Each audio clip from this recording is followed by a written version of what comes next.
HowExpert! Top 10 interviewing tips and lessons. Number 1. Dress to impress.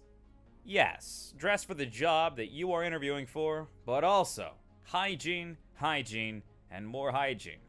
A first impression means so much to everyone.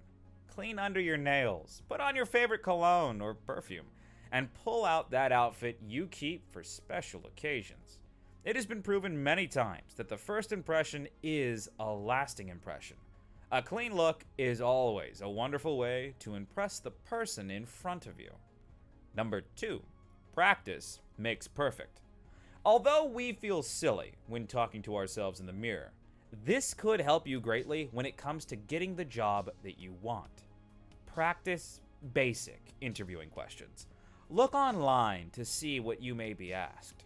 Grab a family member or even a friend to practice with you. Either way, going over these questions will mentally prepare you to provide the answers that the job is looking for. Number 3, do your research. Your interviewer is going to look for indications that you have taken the initiative before coming in to research their company. What are their core values? What kind of work does the company do? Do they take a more serious approach, or is their approach lighthearted? The information you find is going to play a key role in whether you are selected.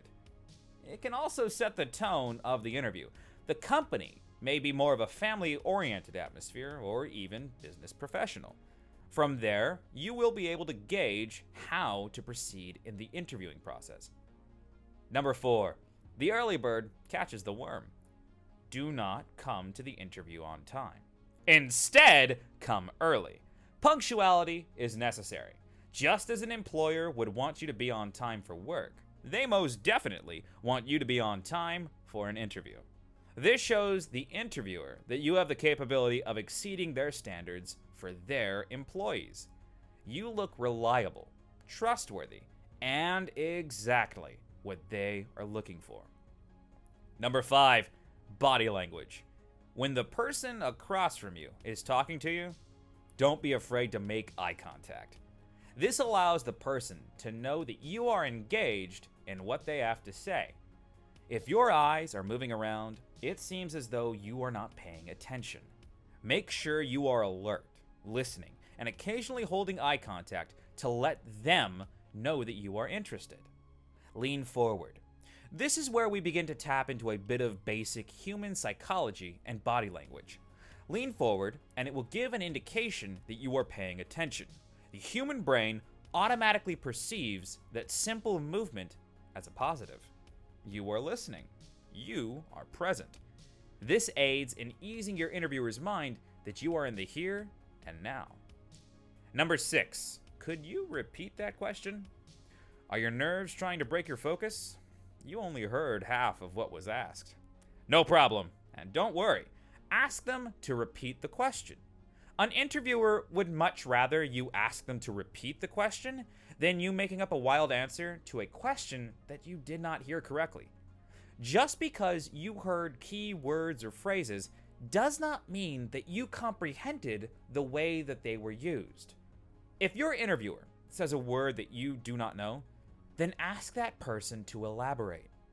Clarify on your end to ensure that the answer you produce is precisely what was asked.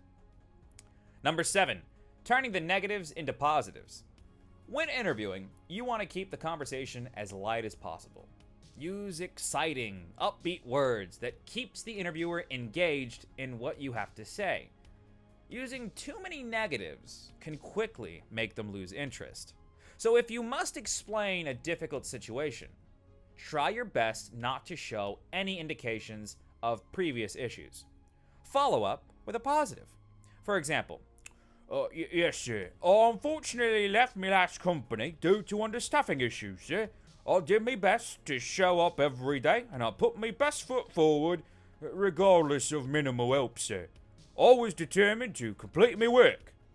The negatives being understaffing issues, and the positives being that you were determined to do your best, no matter the situation you walked into. Number 8, show flexibility. A key point that your interviewer is going to look for is, are you flexible? Do you show growth? You want to be as adaptable as possible. Tell them you can work various positions, or at least have an ability to grow. A company is looking for an employee that will change, learn, and grow just as fast as they do. Even if you are not the most flexible, make sure to show that you are at least willing to try. A company is constantly expanding, changing, and growing. The more that you show you are open to learning, the easier the decision becomes. Number 9, interviewing the interviewer. Remember, this position is what you want, but you also want to ask yourself, what does this company offer me? An employee's needs play a significant role on if they will stay long term. Ask them what they can offer you. Insurance, an investment plan, an annual raise. Show them that they also must meet your requirements. An interviewer will appreciate you being forward about your needs. Many companies are willing to accommodate to obtain and keep you as a valuable employee. Being inquisitive is often a positive. Number 10, be yourself. Take a deep breath before you go inside the building. Being nervous is normal, but the more relaxed you are, the more that you can be relatable to your interviewer. Ask them about their day. Have a friendly conversation first to break the ice. Show your personality through your answers to their questions. Sell yourself. This company needs you and the skills that you bring to the table. So do not sell yourself short. Make it clear that not only is your skill set valuable, but so are you as a person. Finish off with a friendly handshake or even a simple, have a good day. Being personable will provide that extra oomph to land that interview and even that job. Have an excellent day, everyone. Thank you very much for listening.